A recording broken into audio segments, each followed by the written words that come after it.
thank you all for coming. I'm Mark Cooper. I'm the president of the South Central Iowa Federation of Labor. And today we're here to bring attention to the fact that we need to bring jobs back to our country. And that's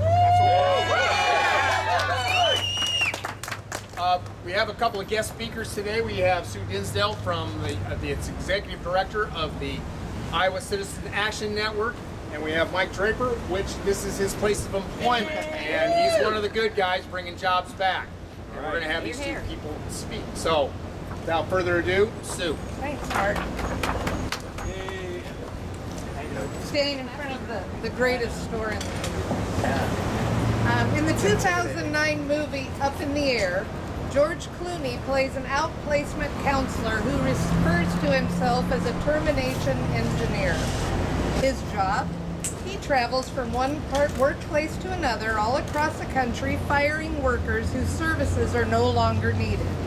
It's what we call outsourcing. Up in the Air has been grounded, but outsourcing has, unfortunately, become well established in our culture and in our economy. We know that we cannot strengthen our economy by sending jobs elsewhere. Unemployment, underemployment, and outsourcing. Just lost my place. Oh, and job loss have become so common that they barely qualify as news. What's particularly outrageous is that we're paying companies to ship jobs overseas. Yes, you heard me right. We are paying companies to outsource jobs. Our country's tax code, shaped by CEOs and their well-paid lobbyists, along with some in Congress, allow companies who move overseas to deduct those expenses and reduce their taxes in the U.S. as a result. It's true. We give tax breaks to companies for outsourcing jobs while millions at home struggle. Our dangerously lopsided tax policies need reform. In late July, the Senate will take up legislation known as the Bring Jobs Home Act. This bill would eliminate those tax deductions for moving expenses and would instead reward businesses who bring our jobs back with a tax credit. Members of Congress can take a first step toward a more sensible plan to stop incentives for outsourcing and begin to fix our policies to make the economy work for us. Our country is at a crossroads. We face basic decisions about the kinds of laws and policies that shape our economy, our environment, healthcare, and education.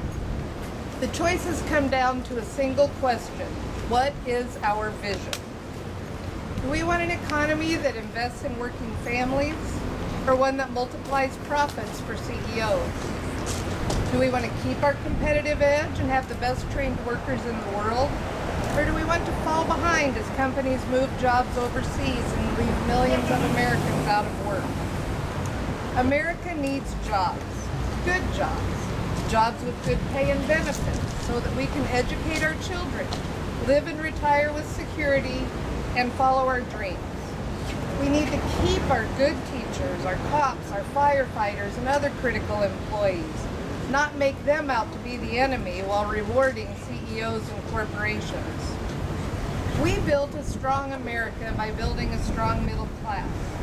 This legislation offers the cure for what ails America and an answer to those who say we can't afford to invest in our future. The time is now. As Congress votes on the Bring Jobs Home Act, and again in November when we get to decide whether we want to outsource and replace those in Congress who are more important or more interested in corporations and CEOs than in their constituents at home. Thank you.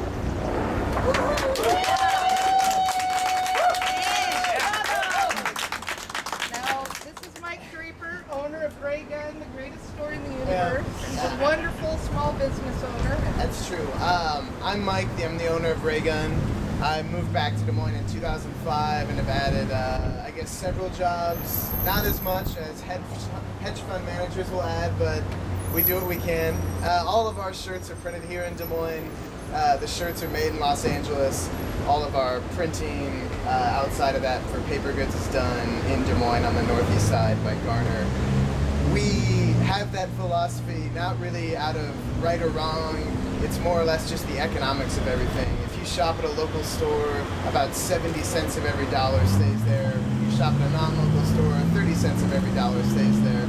So you have to look at both sides of the ledger sheet. You can look at it as, well, I need to manage my expenses.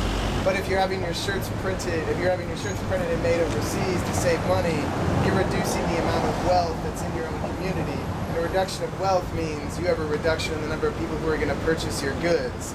And losing purchases is going to hurt you a lot more than managing expenses. And I think that's one thing that the U.S. has kind of struggled with is, do they manage expenses or do they manage the buying power? Part of this bill is it just does the simple fact of closing one loophole of the incentive structure. You want to incentivize as much as possible for having people employed here rather than incentivizing people to manage their balance sheet ledger on the expense side by sending jobs overseas. The guy who wrote Freakonomics had a great example of how it's all about incentives when he said that his daughter stopped using like the toilet, and so he said, well, for my daughter, M&Ms are everything to her. So he said, well, each time you go like pee in the toilet, I'll give you an M&M. He's like, overnight she was able to just do like one drop at a time, take an M&M, another drop and take an M&M, because all she wanted was M&Ms. And it's about the incentive structure. And if you have this incentive structure that gives companies M&Ms for taking jobs overseas, they're going to take jobs overseas. And I think this is the simplest thing they could do. It's a first step in kind of overhauling the tax structure, but that's why I support the bill. You're here.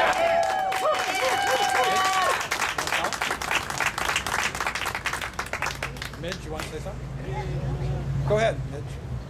Okay, there may be a question in people's minds as to why this bill is important to Social Security and to retirees.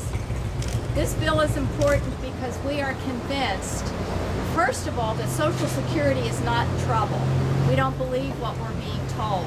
Secondly, we're convinced that the bill is important because jobs is part of the overall answer to securing Social Security for the future. It's important to us as current retirees for people to understand that we're not just concerned about ourselves. We are not greedy geezers. We're parents, we're grandparents, and we're great-grandparents. And we care about not only our generation, but generations to come. And we want to know that when they retire, they are going to be able to retire with economic security. Yes. Yes.